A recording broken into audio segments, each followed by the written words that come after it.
Hi everybody, this is Mark here from Mark Overanalyses Film. I just thought I'd make a brief video explaining how the story structure of the film Past Lives works, because it's a great film, it deserves studying, and it deserves to be celebrated, basically.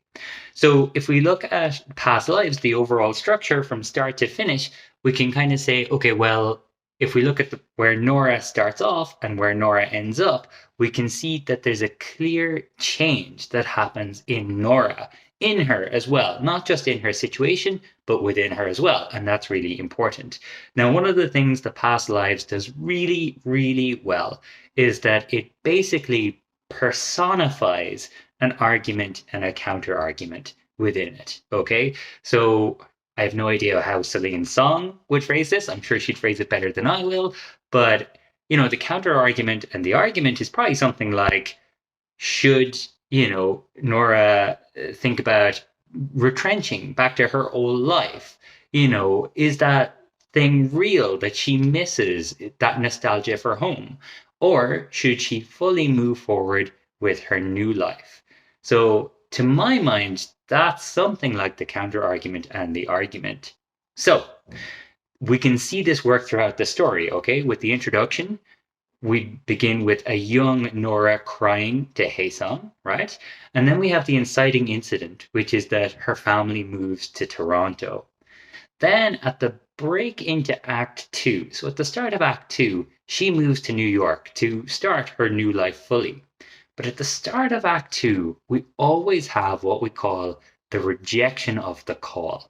Okay, so basically, the hero, the protagonist, is called to a new way of being, and they reject it because they're not ready for it. They don't want it yet, whatever. So, what does Nora do at the start of Act Two? She gets in touch with her childhood sweetheart, Haesung, and she starts talking to him every single day. So now she's kind of got one foot back in Seoul and one foot in her new life in New York. So she's totally divided. But then at the end of our first sequence of Act Two, we have what we call the acceptance of the call. So she kind of makes her first unconscious move towards her need. So in this case, she realizes that, she's never going to see this guy. So she decides to cut contact with him, at least temporarily, while she goes to this writer's retreat. So she's beginning to embrace this new life of hers over her old life, right?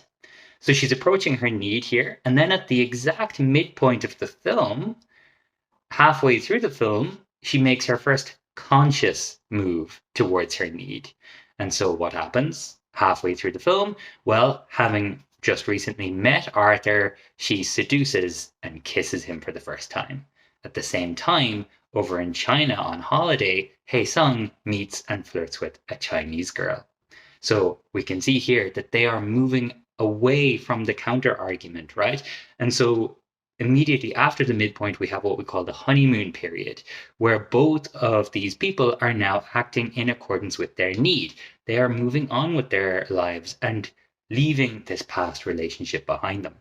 But of course, we're not at the end of our story yet. So the honeymoon period comes to an end, and we have a moment of retrenchment. So Haesung ends up being single again, and he's going to travel to New York, and Nora is going to meet him. And she is clearly still interested in him. There's still some draw there very clearly. So that is kind of what you might call our bridge from the honeymoon period to the low point, right? There's this real movement of retrenchment where like she is so drawn to him. They're really kind of flirting quite a lot here, right? And then the low point is probably something like, where she is talking to her husband. And this scene gives me panic attacks. Just imagining having this conversation with my girlfriend where the husband is like, is he attractive? Do you find him attractive? And she's like, I don't know, maybe I do find him attractive, which is just a lovely thing to hear as a husband, I'm sure.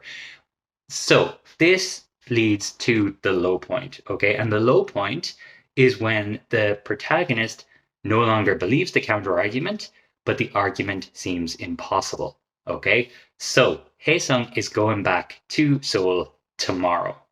So it's very hard for them to have a life together or for her to really find out if they should have a life together. On the other hand, she is so incredibly drawn to him. So, how is she ever going to let this go? So, both things seem impossible, which is why the character, the protagonist, at this point always feels so lost. They don't have any belief or argument to believe in at this point. So then we have our false resolution. And in our false resolution here, we have this moment where the three of them, are on a date, and Nora is just completely turned away from Arthur, and all she can do is talk to Haesung because she's completely enthralled by him and all that. But then we have the turn from the false resolution to the true resolution. So Nora tells Haesung, listen, that little girl that was in love with you is real. She's still here, but that's not who I am anymore. My life is here with Arthur. And so then we have the sort of final climax, right? Or our resolution. And that is where she walks Haesung to the taxi. She says goodbye. And there's this real moment of sort of stillness. And then she walks back, right? And if you remember earlier on, she was talking to Haesung and she said, you know, I used to cry a lot in Korea, basically because you were there. But when I moved to Toronto and when I moved to New York, I stopped crying because what was the point? Nobody cared. So as she walks back to her apartment, she is keeping it together, even though she's very upset. But then, when she sees that her husband is waiting for her at the front of her apartment and he embraces her, she completely breaks down crying. So she's very upset because she's just said goodbye to Haesung, but she has also embraced her new life because she has found somebody who really cares for her. And that is the story of Past Lives. It is a fantastic story. It is just magnificent storytelling. And you can see here throughout the story how the whole thing is pinned on this argument, counter argument movement. So there you have it. I hope you enjoyed that. If you did like it, please let me know and I'll try and do a couple more of these. Okay, take care, everybody.